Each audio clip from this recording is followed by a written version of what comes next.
Into this home, we bring our hunger for awakening. We bring our compassionate hearts and a will towards justice. And into this home, we bring the courage to walk on after hard losses. Into this home, we bring our joy and gratitude for ordinary blessings. By our gathering, we bless this place. In its shelter, we know ourselves blessed. Come, let us worship.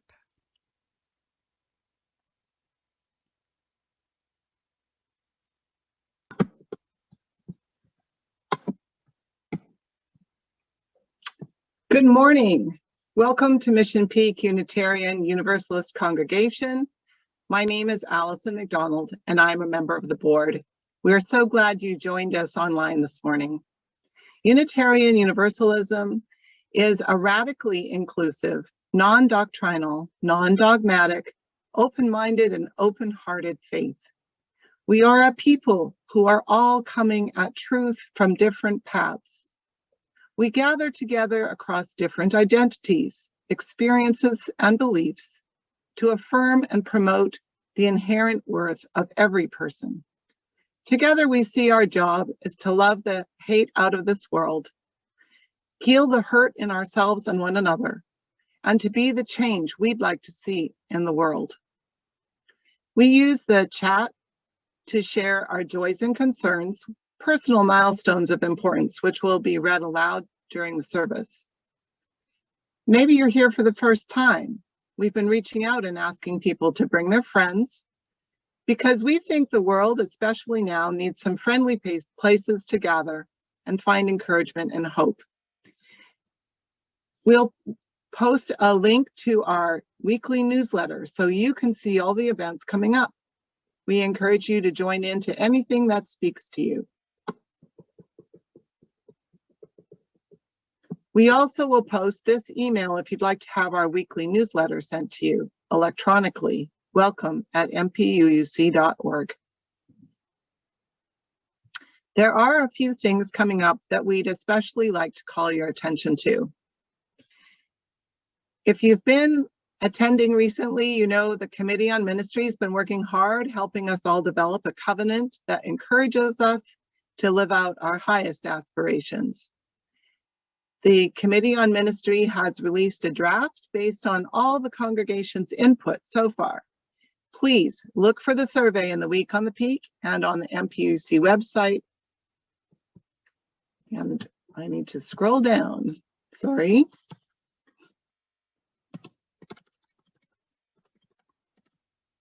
Something happened.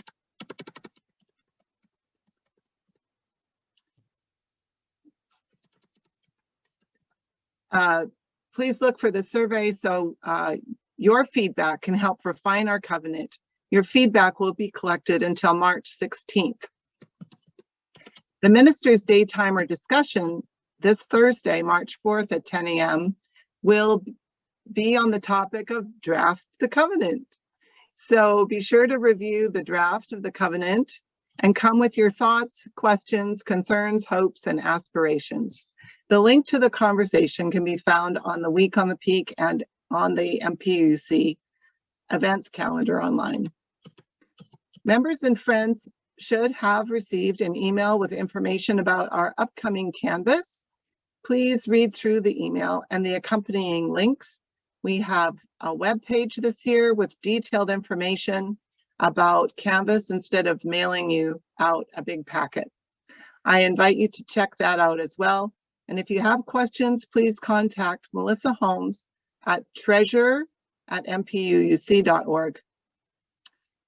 After the worship service today, instead of having our usual coffee chat breakout rooms, we're going to watch together a video, Holy Post, Race in America, which is a podcast by Phil Vischer. Afterwards, we'll break into smaller groups to discuss.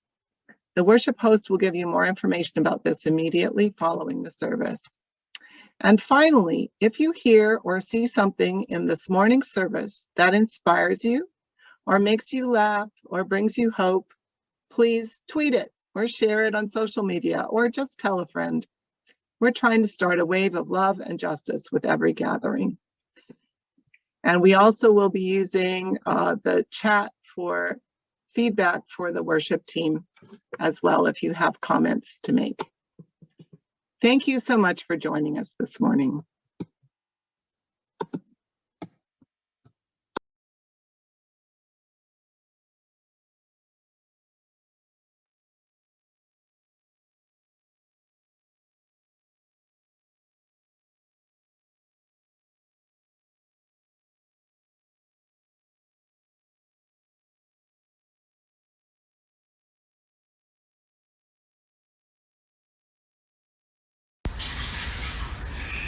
I'm delighted to come before you this morning to tell you a story.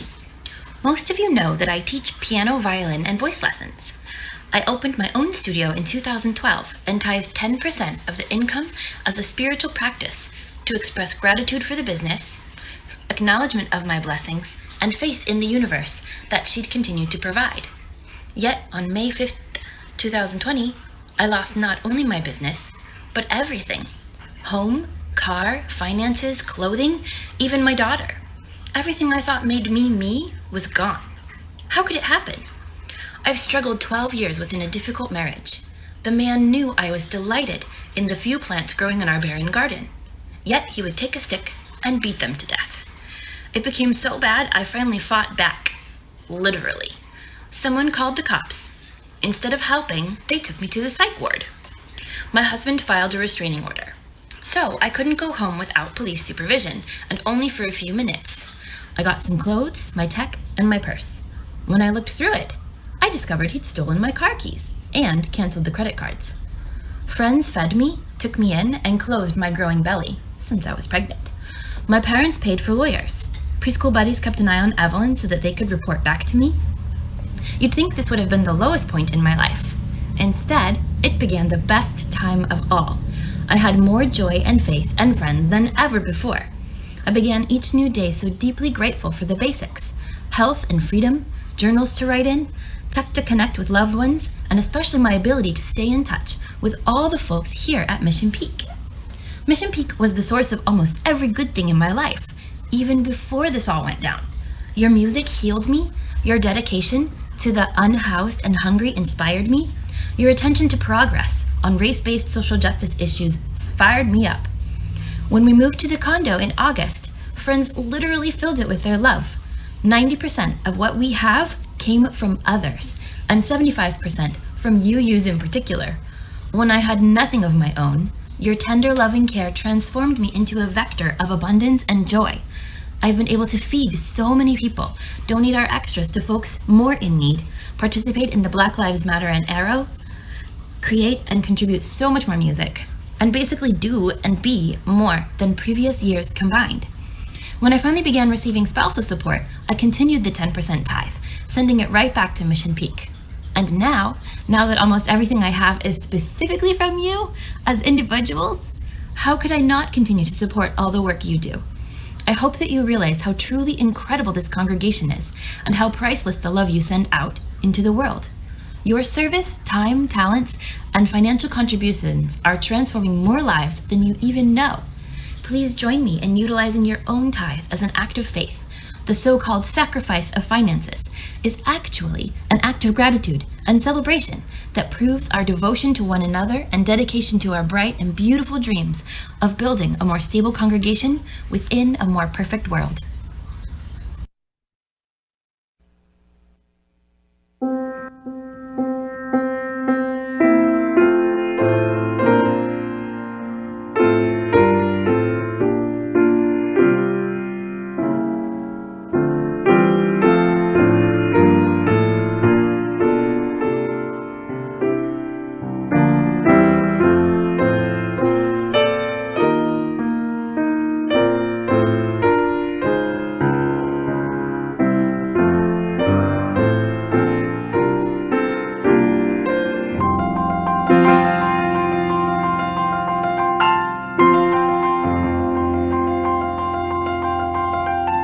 Morning has come, arise and greet the day.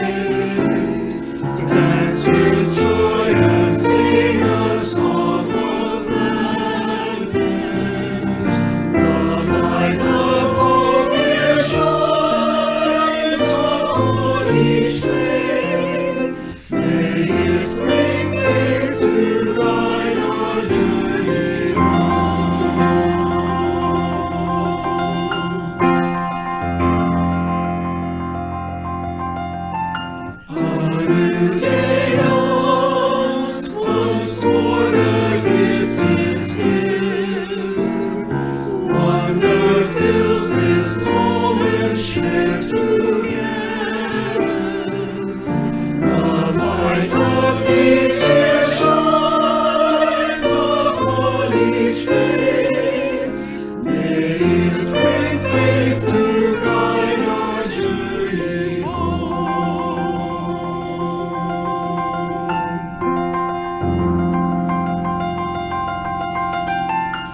Please join with me in reciting the words which call us together as a community and with Unitarian Universalists all across the globe. We light this chalice to remind ourselves to treat all people kindly because we are all one family. To take good care of the earth because it is our home. To live lives full of goodness and love because that is how we'll become the best people we can be.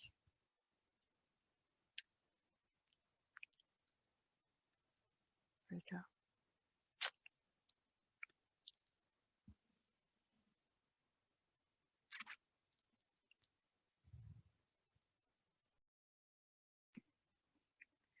Good morning.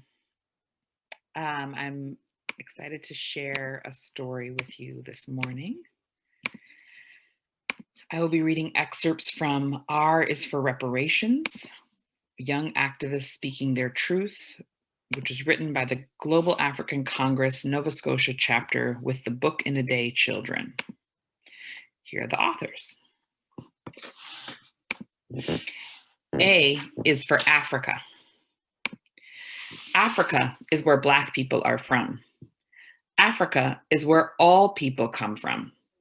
I am demanding something, so I spell Africa the way my people did. Africa is my home.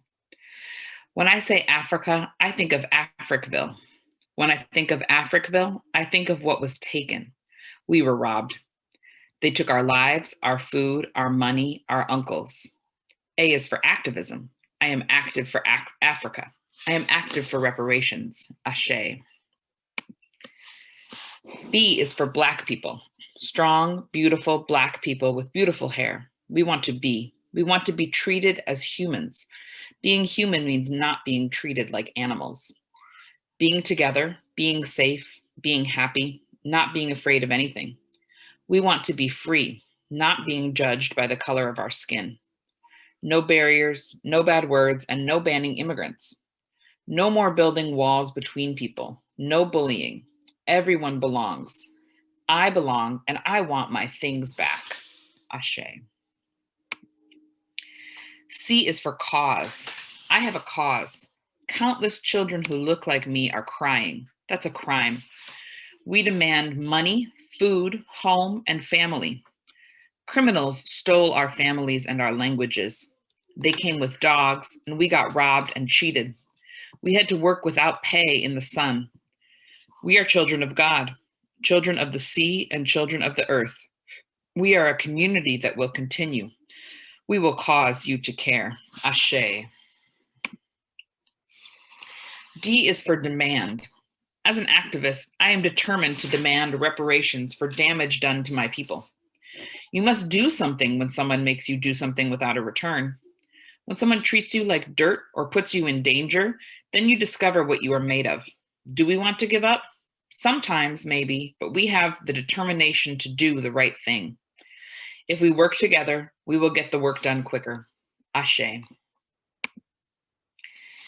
E is for expectation. Each and every day, we need to examine our hearts and educate our minds. We must eliminate the lies told on us. We are an effective people. We are excellent. We bring excitement. We have endurance. The economy of European society was built on our energy. We are full of expectation. We expect the bill to be paid. Enough is enough. Ashe. F is for fearless. I will not fear. I will speak up, and that's a fact. F is for family, friends, and faith. I love my family and friends. My family believes in me. F is for freedom. You are not free if someone takes you and forces you to do things for them. I am free, not enslaved. F is for the forgiveness needed to stop killing and end wars. We forgive wrongdoers who give back the things they took. I am not asking for a favor. Do you feel me? Ashe. L is for love. We must love one and love all. Love means taking action to make things right for everyone in the land of Canada and all over the world. You must open your eyes to see what people lost. I think the law should make people accept responsibility for the lasting legacy of the bad things. Reparations are my legal right. Ashe. R is for reparations. Reparations means to right the wrongs. Be respectful. Black people's land was taken. Our energy was stolen. Our mothers and fathers were stolen. Our wealth was stolen. That was a ripoff. Recognize anti-Black racism. It is ruthless. We will relentlessly resist. We will not rest. We require restitution. Our response is to remain active for reparations. Make it right now. Ashe. Y is for youth. African youth of the world unite. You are young and the world is yours. You are awesome. You are amazing. You are important. Y is for yes, yes, yes. Say yes. Yes, I am. Yes, I can. Yes, I will. Youth leading the way for reparations. Claim it because it's rightfully yours. Ashe. Z is for zero tolerance. Zip it up. We won't put up with nonsense. Some people have zero stuff, and that's not right. We want everyone to move from zero to hero. We have the zeal and energy to be positive and drive reparations forward. We demand a wholeness and a healing and a joyful zone for all African people. Ashe.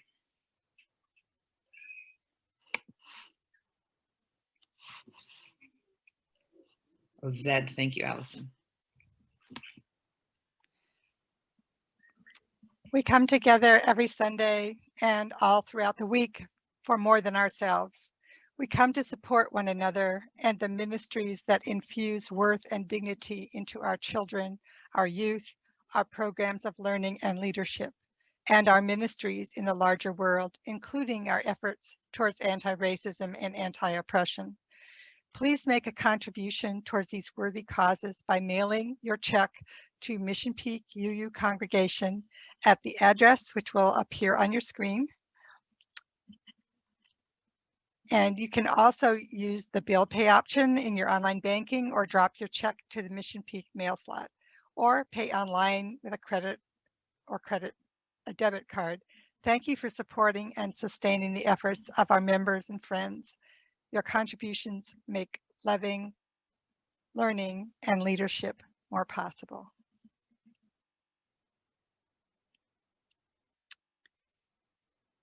One of the things that allows us to find hope and meaning, especially in the hard times, is the love and support that we show one another. It was beautifully witnessed by Becca in her testimonial this morning. If you have a joy or concern that by sharing with this caring community might bring the encouragement or resilience you're needing, please write it briefly now in the chat. If your need is personal, you can also send an email to our minister for a follow-up conversation. Thank you very much.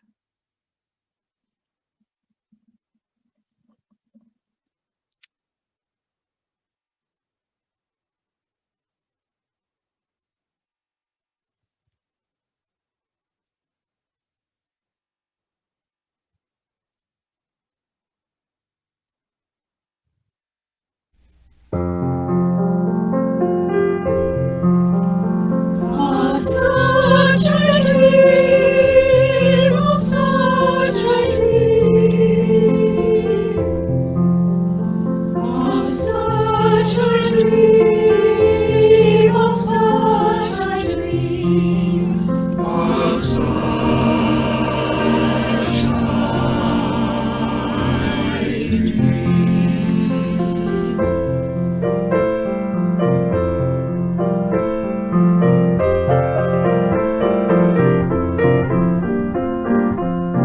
I dream of a world where no other man than scorn boundless the earth, and peace its paths adorn. I dream of a world where all meadows sweet freedom's way, where we no longer sense the sword, nor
where wretchedness will hang its head,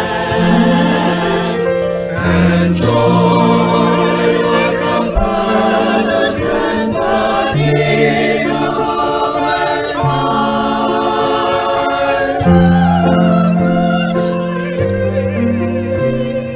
Of such I dream, of such I dream, I dream,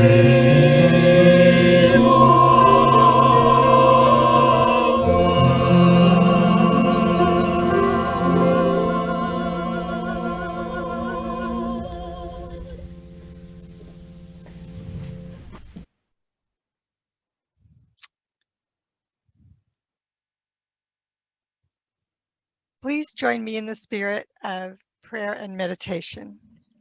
These are the words of Kenneth P. Langer. Let me find peace within so that I may be calm throughout. Let me find silence within so that I may find compassion throughout. Let me be reminded that some things are worth waiting for. Let me be reminded that the journey is more important than the reaching a destination. Let me see that the non-doing is as much a part of life as the doing. Let me be reminded that it is in these moments of holding on that I can find quietude and renewal. It is within these times of inaction that I can find rest. It is within these times of emptiness that I can become full. Let us keep silence for a time.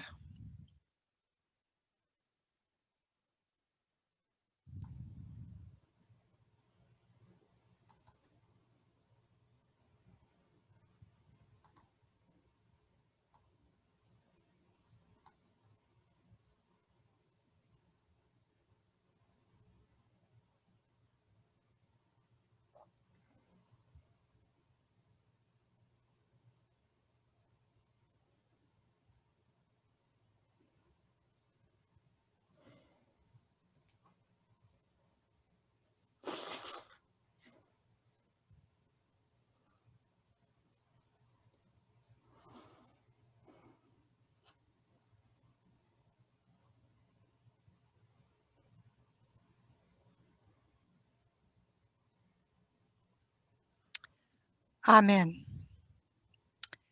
Now we will hear from Holly Ito.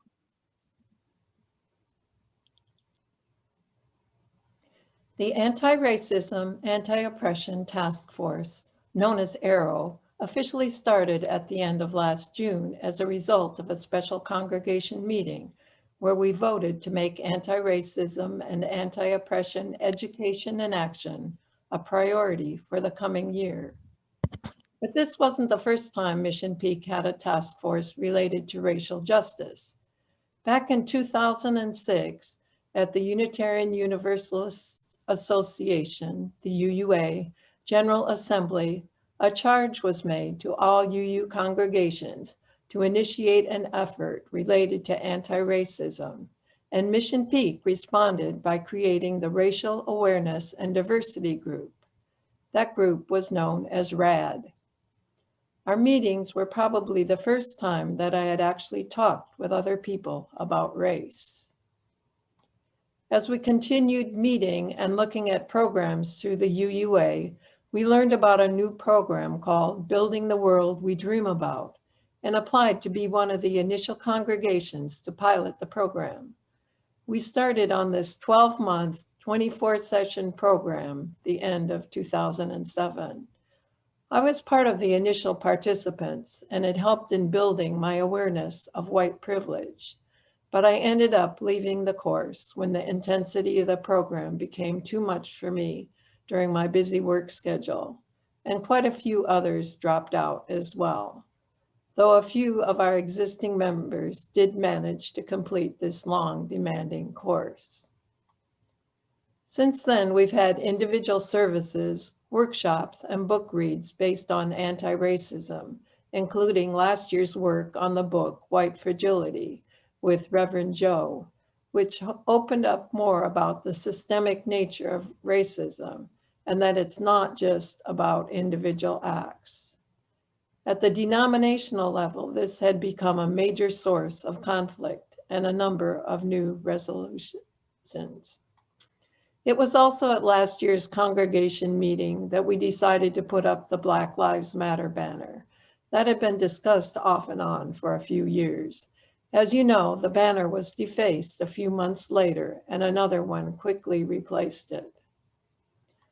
ARO participated in both the original dedication of the banner and in the discussion and rededication of its replacement. When the ARO task force was formed, I knew I wanted to be a part of this important work that had become a major focus both on the denominational level and also throughout the country. The book, Me and White Supremacy, which a group of us read last summer, brought up a number of issues that I hadn't previously considered. I then decided to participate in the fall session of Beloved Conversations Racial Justice Training Program, along with Reverend Barbara and Michelle Wallace. I had heard about the program since it had started over 10 years ago and was glad it was being offered virtually. Again, there was much for me to learn and mindsets from the past that were challenged, and also a need to acknowledge that there will be mistakes made along the way. It seems like the more I learn, the more I realize there is for me to know and understand and absorb. I'm hoping to keep reminding myself to follow the words of Maya Angelou. Do the best you can until you know better. Then, when you know better, do better. We'll now have a piano interlude by Shauna.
Next, the ARO committee wanted to provide you with an update about what we're doing now and what we've been doing lately. Early on, the ARO team arrived at a shared understanding of our scope and what we dubbed our 3 streams. Scope was a tricky issue. After some honest conversation, we acknowledged that many well-intentioned white people, myself included, tend to run for the hills whenever the topic of race comes up, as many of us were taught that the best way to defeat racism was to ignore race. If our committee tried to tackle all forms of oppression, we might turn away from the core issue of racism, talking instead about the other isms with which we were more comfortable. We made a commitment to not allow this to happen. After all, the congregation formed this task force in response to George Floyd's murder and the movement for Black lives. We agreed to limit our scope to all issues with race at the center. As to the three streams, our congregational mandate called upon the ARO task force to tackle both education and action around anti-racism. These form our first two streams. However, as we began learning more about the history of Black people in Unitarian Universalism, the persistent underrepresentation of Black, Indigenous, and people of color in UU congregations, and the gut-wrenching work that is involved in unlearning white supremacy, we realized that we needed a third stream, shifting the culture. We cannot study or protest our way out of white supremacy and into racial equity. If we are to become an anti-racist congregation, we need to examine every aspect of our congregational life and consider how we may be perpetuating racism. As Reverend Kate said last week, we need to learn how to tear the door off its hinges so that everyone really feels welcome at MPUUC. We have created a number of opportunities for MPUUC members to engage with our three streams.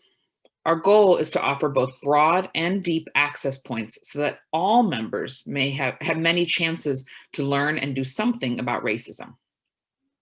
For broad access, we offer both education and action items in Week on the Peak, usually in the form of articles, podcasts, petitions, or upcoming workshops.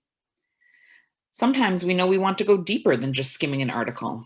That's why this week we're starting a new initiative, ARO Chats, which will be held after the service about once a month. We'll take a few minutes to read, listen to, or view one of the recent Week on the Peak items, and then spend another 20 minutes or so talking about the content. We look forward to kicking it off with you today. We'll be discussing the video Holy Post, Race in America, which helps explain the persistent wealth gap between Blacks and whites. Next month, we begin a series of book reads on race. Colleen Arnold will be hosting a 4-session study of Ibram X. Kendi's book, How to Be an Anti-Racist. Please check Week on the Peak for details about how to register. But beyond these opportunities for members to engage intellectually with this work, we are working on creating a more open and inclusive congregational culture. The ARO team believes this stream is both the hardest and the most important of our three, and that it will involve deep spiritual work from all our members. We are collaborating with the Canvas team to articulate a vision of how anti-racism work can inform every aspect of what we do here at MPUUC. We strive to dismantle white supremacy within ourselves, with some members participating in workshops and courses like Beloved Conversations, as Holly mentioned.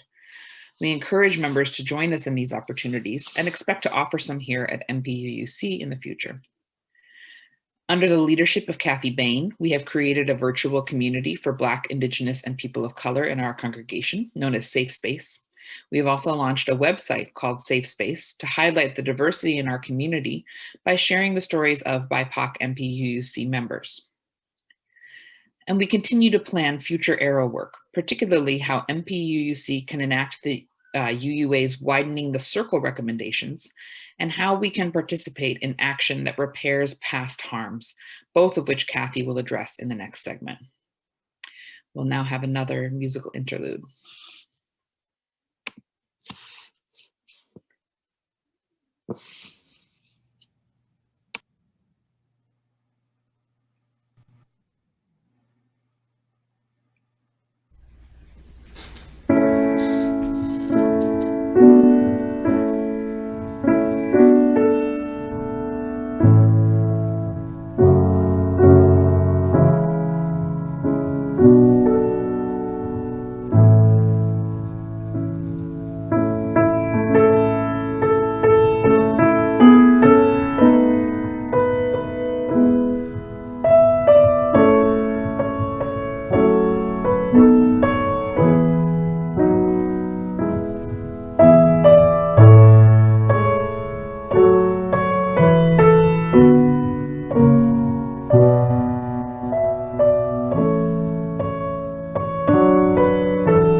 And now Kathy Bain will share the third part of the message.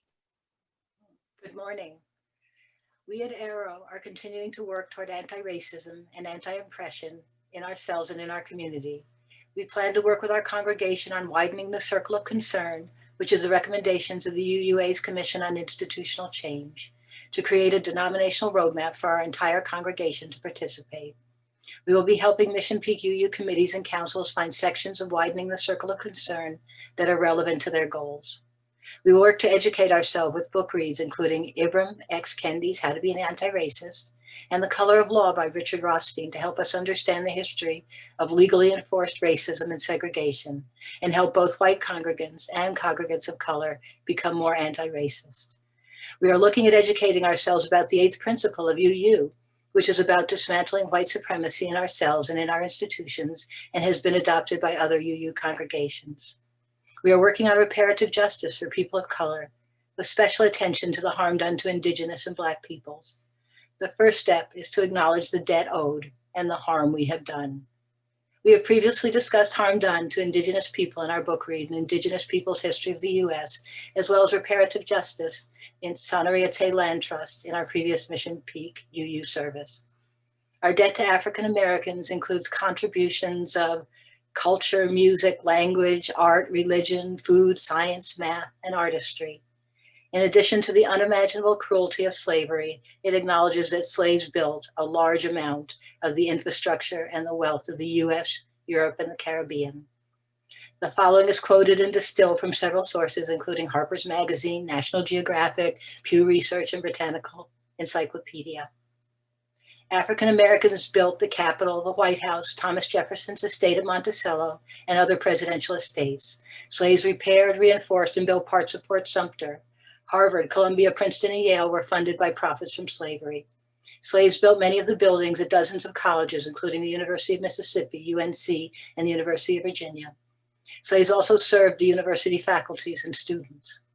All 4 major railroads in North America, Norfolk Southern, CSX, Union Pacific, and Canadian National, own lines that were built and operated by slaves.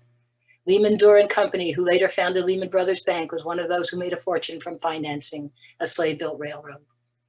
Slave-built railroads also gave rise to the largest city in Georgia, Atlanta. Enslaved and free Americans were largely responsible for the construction of the early city of New York. They cleared the land, built a fort, mills, bridges, stone houses, the first city hall, the docks, the city prison, Dutch and English churches, the city hospital, Francis Tavern, and Trinity Church. In fact, more than 42% of New York City households held slaves in 1703. By 1860, nearly 4 million American slaves, worth about $3.5 billion, were the largest single financial asset in the entire US economy. They were worth more than all the manufacturing and railroads combined. The estimated value of each slave was calculated into estates and became the source of tax revenue for local and state governments. Also, taxes were collected on slave transactions. By the start of the Civil War, the South was producing 75% of the world's cotton. If the Confederacy had been a separate nation, it would have ranked as the fourth richest nation in the world. The American financial and shipping industries were dependent on the transporting of slaves and the cotton produced by slaves. Northern textile industries were dependent on the cotton shipped from the South. Enslaved Africans became the labor force of choice in the Western Hemisphere, and in 1720, 65% of the population of South Carolina were slaves. In addition to fueling much of the world economy, Harper's Magazine estimated slaves in the US did $250 million of free labor, valued at around $97 trillion. No harm done. Many Blacks, according to Dr. DeGruy, suffer from a form of post-traumatic stress disorder with feelings of hopelessness, depression, and anger, often directed toward themselves and other people of color. Legally sanctioned racism in the form of Jim Crow laws, voter suppression, unjust incarceration, environmentally associated poor health, deprivation of quality education, housing, and self-governance have contributed to generations of lost wealth. It harms people who are not Black because blaming Black people for their circumstances leads to blaming non-Black people in similar circumstances. Over 60% of welfare recipients, 75% of the poor, and 66% of the prison population are not African American. It harms the American dream as stated in the 1933 that life should be better and richer and fuller for everyone, with opportunity for each according to ability or achievement, regardless of social class or circumstance of birth. The truth is, unlike many European countries, 70% of people in the US who are born into poverty will never make it as far as the middle class, and 97% will not make it as far as the upper middle class. According to Harvard professor Robert Putnam, smart poor kids are less likely to graduate from college now than dumb rich kids. That's not because of the schools, that's because of all the advantages that are available to rich kids. As a consequence, we lose world influence and respect, and our society becomes less compassionate, less productive, less wealthy, and more divided. Repairing past wrongs, the US Justice Department awarded over $36.9 million to Japanese American citizens for their removal and replacement in camps during World War II and for the losses of real and personal property. West Germany paid reparations to Israel for confiscated Jewish property, forced labor, and persecution, which totaled $14 billion by 1987.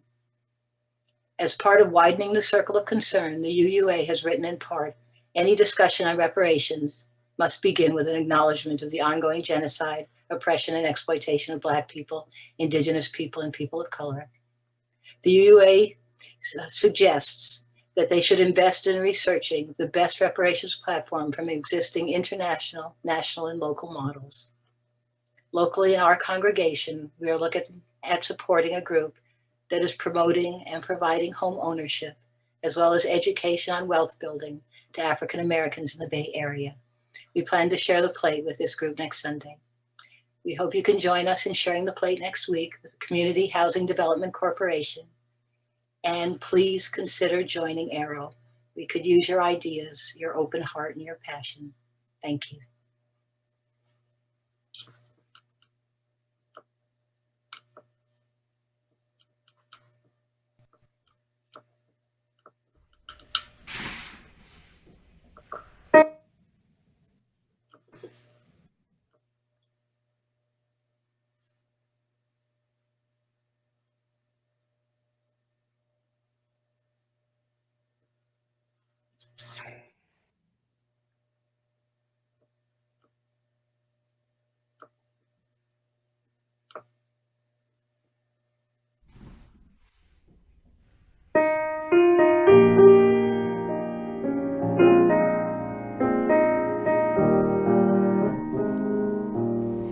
There's a river flowing in my soul. There's a river flowing in my soul, and it's telling me that I'm somebody. There's a river flowing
Please join with me in reciting these words to extinguish our chalice.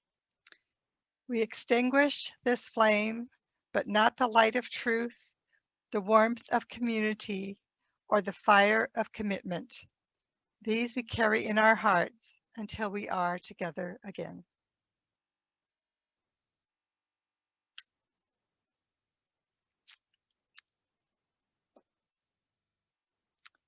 The truth is this: if there is no justice, there will be no peace. If we cannot bring justice into the small circles of our individual lives, we cannot hope to bring justice to the world. And if we do not bring justice to the world, none of us is safe and none of us will survive. Nothing that we do is more important than making justice real here where we are. Hard as diversity is, it is our most important task. These are the words of the Reverend Rosemary Bray McNett. Amen.